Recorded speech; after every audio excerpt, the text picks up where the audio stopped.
In this video, I'm going to show you a step-by-step process to get appointments with cold emails for warm phone calls. And one statistic I want to point out is that people really do take appointments from cold emails or cold calls. So they really do work. So if you apply this strategy and you stick to it and you're consistent with your calls and your emails, you will definitely get appointments. Absolutely 100% guaranteed. So here's the business app sales process. And the first thing I want to emphasize at the top is if you're in an area where you're not comfortable cold emailing, I know in some countries there are laws and regulations around cold emailing, or if you just don't have the email of the business, do an initial phone call to get the email. So you can get emails through Business Health, you can get it through just calling and asking for permission to send along an intro email, or you can just go on the business's website and search for the email. But the way that this works is it's an 8-step process where you're basically just sending intro emails to start to provide value, and then you follow up on those phone calls because you now have something to talk about. You've sent them some emails and that's what you're following up on. And you continue through this process with a rhythm. And once you get to the end, you're either going to have a yes or a no regarding whether or not you're going to get an appointment. So, step one, day one, this is what the intro email looks like. It's very simple, and it's really just saying, hey, I came across your website. I read some great customer reviews, and while it looks good, I found some easy opportunities for you to grow your business. Let's set up a time to speak. And again, you're not selling anything at this point. You're really just introducing yourself and saying, hey, I think I can help grow your business. On day three, you follow up with another email. This is where you go into a little bit more detail about what you would love to go over with them, which is just basically information about their business and how they rank against their competitors. And what did you find? You found that they have less social media activity, they have less Google and Yelp reviews than their competition, and they might not have a loyalty program in place, and they don't have a strong mobile strategy. Just basically you're pointing out areas that they could potentially be losing customers to competitors that have all this stuff in place. And then this is where you introduce yourself, where you specialize in local marketing and you'd really just like to help. Now, this is where you follow up with a phone call. And there's a few ways to follow up, but generally you just want to introduce yourself in the call. Just say, usually if you're calling, let's say a restaurant, a scenario would be, hi, I was wondering if I could speak to whoever's in charge of marketing, or is the manager in by chance, or the owner? You really want to make sure that you're speaking with the decision maker. Then you ask the person, hey, I've sent a few emails to you guys regarding just some really surprising opportunities for you guys to grow your business that I'd love to go over with you. Do you happen to have maybe 15 minutes of time to maybe go over these within the next week? And that's where you're really going in to schedule that demo. And if you don't get a hold of the right person on that phone call, you send another follow-up email where you say, I haven't heard back, and this is where you start kind of detailing, I've been trying to reach out to you, haven't had too much success, and you just keep running through this. And this step five email right here is what I call a breakup email. And what's so powerful about these emails right here is this is where you really get the business owner or whoever is monitoring these emails to make a decision. And you're being really polite about it. You're saying that you're asking one of three things. Are you interested? Are you not interested? Or are you just busy? And you add a little bit of humor at the end, and you'd be really surprised at how many responses you'll get from this email alone. This is typically where I'll see the most people reply that I just can't get a hold of, and this response rate on this email is about 15%. And that's not open rate, that's response rate. So 15%. So out of 100 people who receive this email, 15 people will respond with a yes, I'm interested, or no, I'm not, or yes, please, I have some time on Monday. Sorry, I haven't been able to get back to you. So these are very, very powerful emails.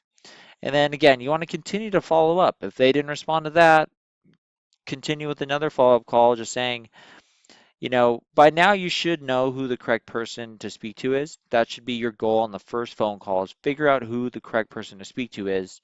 And now you're just looking to speak to that person. Are they in? I've been sending them emails. I just really want to connect with them because I really do have some surprising insights about your business that I'd love to share. And then again, you send another breakup email where you provide a little bit more context. It has a little bit more detail into what you're offering. So you're really just getting straight to the point, and that's the subject of the email.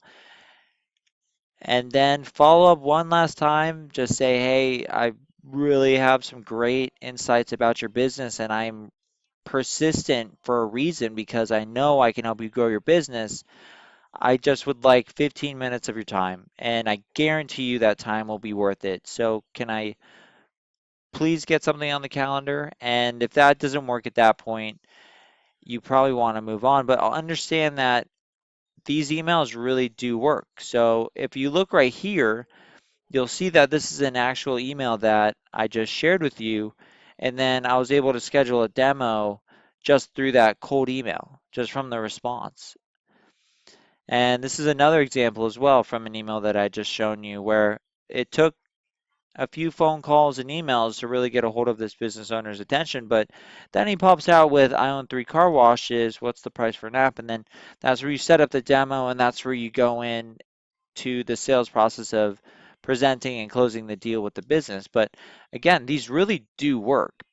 So a couple things I definitely want to note is they work, and the only thing that's really required is just action, and that means activity. So the more you put into this strategy, the more you're going to get out. The more calls and the more emails you make, the more appointments you're going to schedule, and the more chances you're going to have to close business.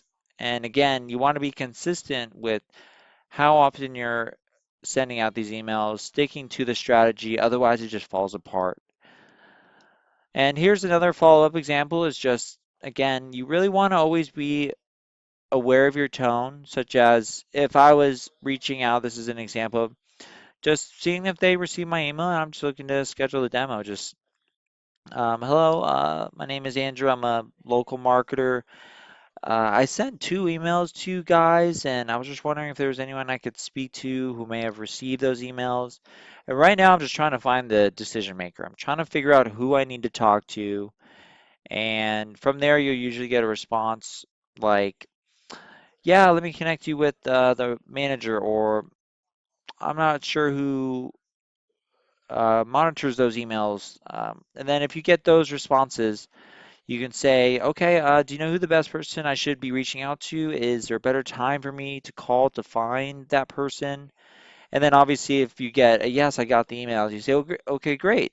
Well, I put together this report where I go over basically where you rank in reviews and social media and just basically how you're perceived online. And so I just wanted to get 15 minutes on the calendar with you to go over this in person or over even over the phone. Does next Thursday at 2 or 3 p.m. work for you? And right there, you always want to give a specific time because it gives them less thought process of, am I going to be available at Thursday? Just throw out some times, get it on the calendar, and then schedule that appointment right there on the spot. And understand, your number one goal right now is to get appointments with small businesses. The entire sales process that I'm outlining here starts with getting appointments. And so this should be your number one priority, and your number one focus is getting appointments. And again, some follow-up best practices is be brief with your message. Don't take business owners' time if they don't want to speak to you. Be very respectful. Leave voicemails under 20 seconds. Again, be very brief. Always ask for the right person, and if they're not available, ask for their contact information. And if you want to even ask basically when they're in, make sure you follow up and you call when they're in the business so you can speak with them. And always remember, you're not selling anything at this point. Really, what you're trying to do is you're trying to provide value and show that you really can help grow their business, and you really just want to get 15 minutes on the calendar. So I hope this was a good overview of the business app sales process. Again, it really does work.